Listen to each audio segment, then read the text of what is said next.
Desde hace mucho tiempo que la economía argentina no garantiza un crecimiento estable y prolongado de manera sostenible.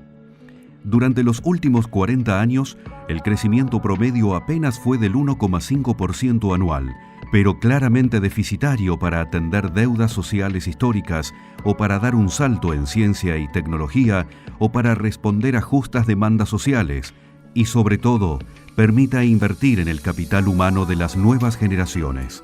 Nuestras cíclicas crisis son más recurrentes, profundas y prolongadas que en el promedio de los países de la región, y sus repuntes son menores en cantidad y duración que lo logrado por el resto de los países. Con cada crisis aumentan los índices de pobreza, a la vez que con cada periodo de recuperación no logran recuperar el punto de partida. Las crisis dejan marcas de deterioro productivo, social y político que resultan de difícil contabilización estadística. Sin embargo, el resultado es evidente. Ciclo tras ciclo, la sociedad argentina viene acumulando una pobreza estructural, crónica y persistente, con brechas de desigualdad creciente que inhiben el crecimiento y ponen barreras a los acuerdos sociales y políticos. En la primera década del nuevo milenio, se registró un franco descenso de la pobreza, pero nunca por debajo del 30%.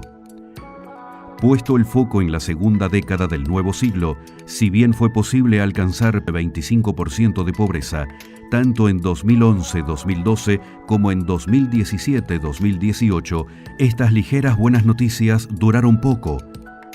Ya antes de la pandemia por COVID-19, el piso de la pobreza había llegado al 35%, pero pasado lo peor de la crisis económico-sanitaria, más allá de la reactivación económica, el porcentaje de población en situación de pobreza monetaria ya alcanza el 40%.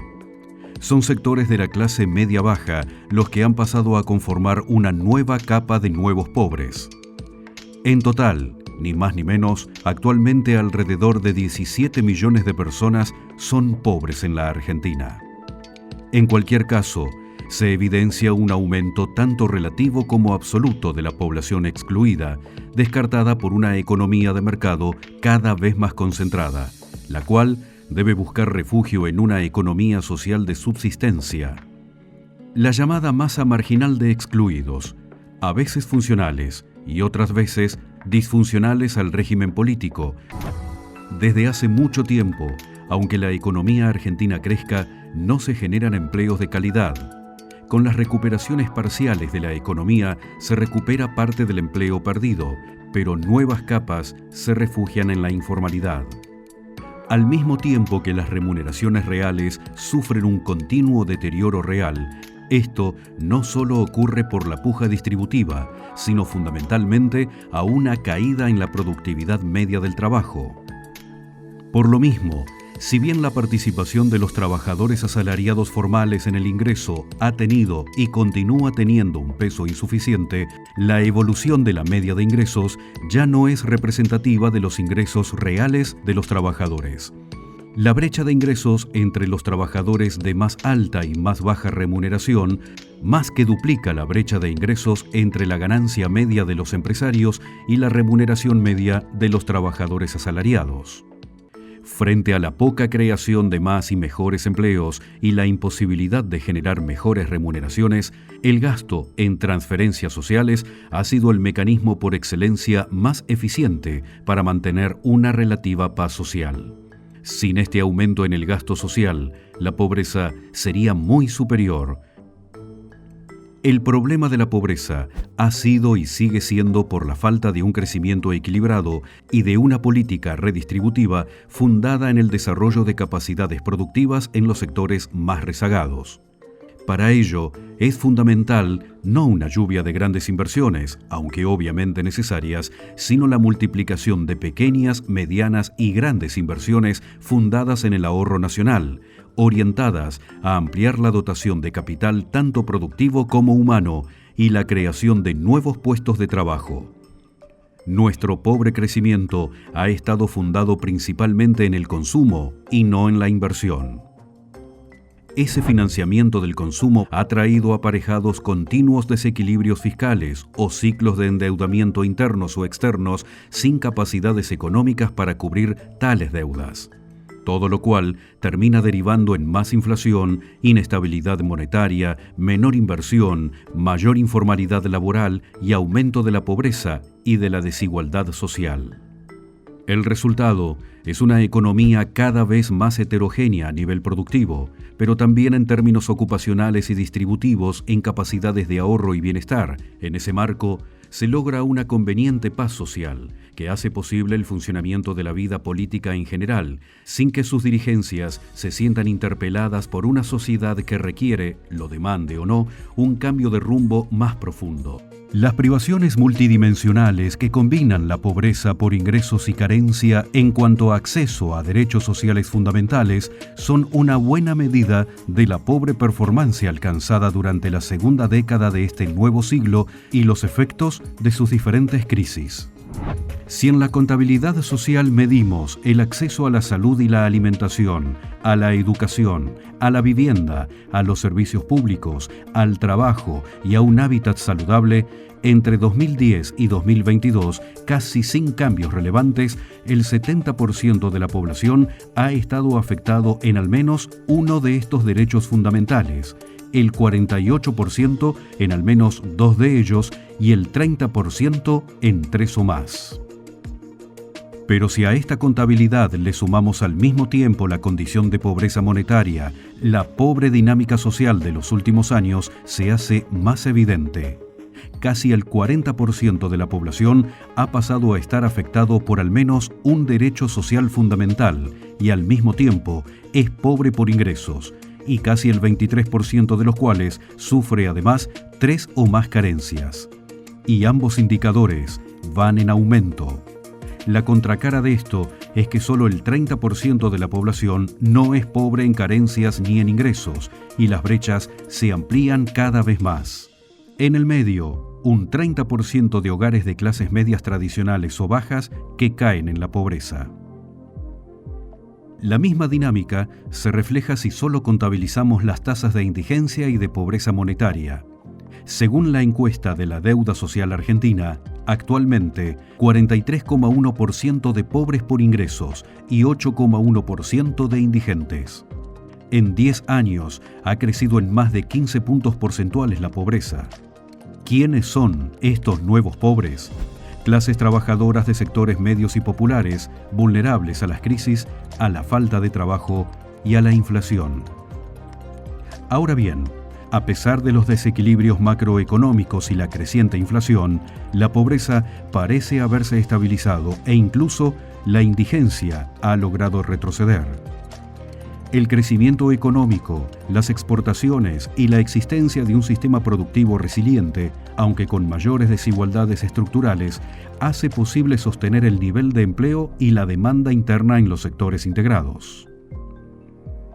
Por otra parte, entre los sectores excluidos se han multiplicado los trabajos informales, poniendo los hogares mayores esfuerzos laborales y recibiendo del Estado permanentes líneas de asistencia, las cuales a su vez dinamizan la denominada economía social de subsistencia. Durante 2022, el 40% de los hogares recibió alguna asistencia social, representando esto al 50% de la población urbana que reside en dichos hogares.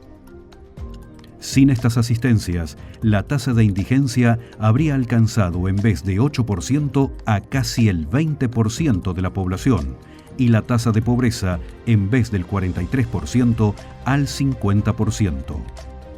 Es cierto que la inflación incide en la dinámica de la pobreza monetaria. Sin ella, es decir, con inflación menor a un dígito, estimamos que la incidencia de la pobreza podría bajar entre 10 y 15 puntos porcentuales. Esto gracias a que emprendedores, trabajadores y hogares harán mejor lo que saben y quieren hacer, mejorar su calidad de vida e invertir para un mejor futuro de la próxima generación.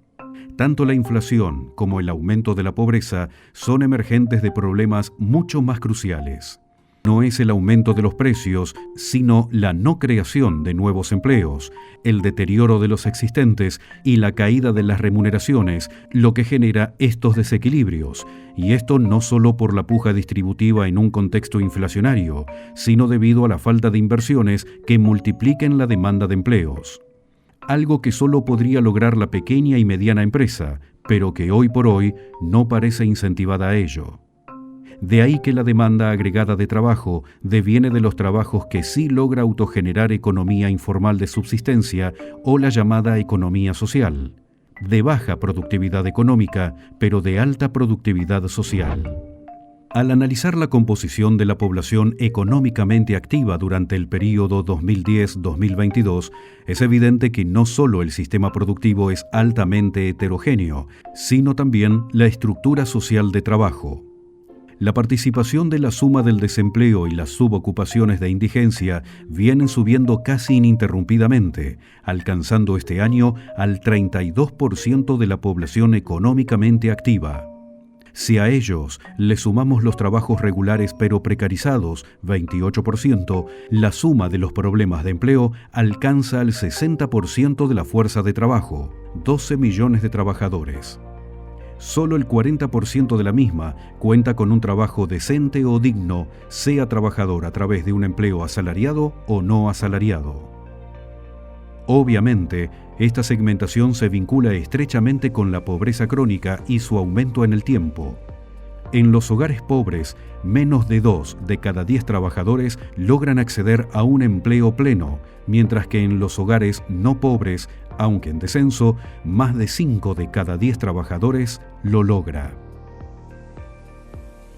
Una mirada sectorial del empleo permite explicar esta compleja trama socioproductiva. Entre los ocupados urbanos, el 16% cuenta con un empleo público, el 26% son trabajadores asalariados de empresas privadas formales, el 5% profesionales autónomos, el 18% y el 35% son trabajadores asalariados o cuentapropistas no profesionales en unidades económicas microinformales, en su mayoría participando de la llamada economía social. Durante estos años, solo el empleo en este sector microinformal ha aumentado su participación. Actualmente, el 54% de los trabajadores ocupados, más de 10 millones de trabajadores, al mismo tiempo que se estima que la economía social ocupa actualmente al 33% de la fuerza de trabajo, en su mayoría formando parte de este sector. Al menos representan a 7 millones de trabajadores. El trabajo pleno y decente es un atributo generalizado solo en los sectores público y privado formal, tanto asalariados como no asalariados, pero constituyen una excepción en los sectores microinformales. Las remuneraciones tanto de estos trabajadores en general como de los componentes de la economía social en particular son las más bajas en el mercado. En promedio, por debajo de una canasta familiar de indigencia de 65.000 pesos. En la Argentina del siglo XXI, en el mejor de los casos, la pobreza nunca dejó de afectar al menos a 1 de cada 4 argentinos, y cuando esto ocurrió, ese estado de pobre bienestar duró muy poco tiempo. Actualmente, la pobreza monetaria y no monetaria afecta aproximadamente a 4 de cada 10 personas, 17 millones de argentinos. La marginalidad más estructural afecta a 2 de cada 10, o sea, a 8,5 millones de argentinos. Y si bien la situación presente parece socialmente sostenerse gracias a una parte de la economía que mantiene activas sus fuerzas productivas, a la vez que la otra lucha por su subsistencia y cuenta con la asistencia pública, el futuro proyectable se asoma lastimoso y desgarrador, corrosivo a nivel social y político. Es un tiempo de oportunidades. Por sobre la grieta política, se hace imperioso construir una agenda de transformaciones estructurales que estabilicen la macroeconomía, reactiven la inversión y hagan posible la creación de más y mejores empleos, así como la conformación de un nuevo pacto redistributivo que integre el derecho a un trabajo digno a la seguridad social. Los desequilibrios estructurales que atraviesan al sistema productivo argentino constituyen una ecuación económica factible de resolución. No es ese el principal problema. El principal problema no parece ser económico, sino político. Liderazgos con capacidad de gestión política y compromiso patriótico para construir soluciones estratégicas de consenso.